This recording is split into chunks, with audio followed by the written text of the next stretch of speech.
100 বছৰতকৈও অধিক পুৰণি এই গেষ্ট হাউচত আজি আমি আছো আৰু এই পুৰণি গেষ্ট হাউচৰ কিছু মাদকতা আছে আৰু বাস্তুৰ ফালৰ পৰাও চাব গ'লে এই গেষ্ট হাউচবোৰ বিৰাটে পাৰফেক্ট বুলি ক'ব পাৰি আৰু সেই বাস্তুবোৰৰ যি কথা আছে সেইবোৰ যদি আমি আমাৰ ঘৰবোৰত আমি ৰেপ্লিকা কৰিব পাৰোঁ আমি কপি কৰিব পাৰোঁ তেতিয়াহ'লে আমাৰ ঘৰবোৰো বাস্তুৰ ফালৰ পৰা বহুখিনি বাস্তু দোষৰ ফালৰ পৰা মুক্ত হ'ব পাৰে এটা ইজি উপায় আজি দিব বিচাৰিছো ঘৰত সোমোৱাৰ আগতে এটা অটো ক্লিনছ নিজে নিজে ক্লিন হোৱা মানে পজিটিভ এনাৰ্জি এণ্টাৰ হোৱা নিগেটিভ এনাৰ্জি যিবোৰ আছে সেইবোৰ যাতে নিজে নিজে আঁতৰি যায় তাৰ বাবে ফিটকিৰি আপোনালোকে ডোৰ মেটৰ তলত ফিটকিৰি থ'ব পাৰে সেইটো খুব ভাল এটা হেবিট আপোনালোকে সেই ফিটকিৰিখিনি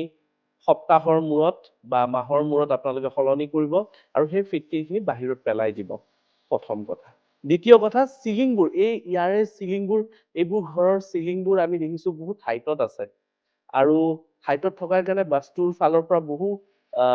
ভাল হৈছে বাস্তুৰ দিশৰ ফালৰ পৰা কিন্তু আজিৰ দিনত আমাৰ চিলিংবোৰ বহুত তলত থাকে অলপ ল' হয় সেইটো এটা বাস্তু ডিফেক্ট বুলি ধৰা যায় সেই বাস্তু ডিফেক্টটোৰ কাৰণে আপোনালোকে চিলিংখন অফ হোৱাইট কালাৰ যদি কৰিব বিচাৰে তেতিয়াহ'লে সেই বাস্তু ডিফেক্টটো আঁতৰিব ফ্ল'ৰটো আপোনালোকক দেখুৱাব বিচাৰিছো ফ্ল'ৰবোৰ ইয়াৰে ফ্ল'ৰবোৰ কাঠৰ ফ্ল'ৰ চাংঘৰ যিহেতুকে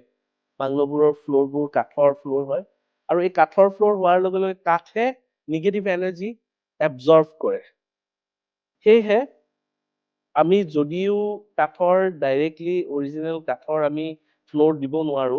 আজিৰ দিনত সেই কাঠৰ ফ্ল'ৰিঙৰ ৰেপ্লিকা ওলাইছে তাকো হ'লেও ইউজ কৰিব পাৰো নহ'লে বা আমি যেতিয়া ফ্ল'ৰটো মুছো নিমখ পানীৰে আৰু অলপমান ফিটকিৰি মিলাই আপোনালোকে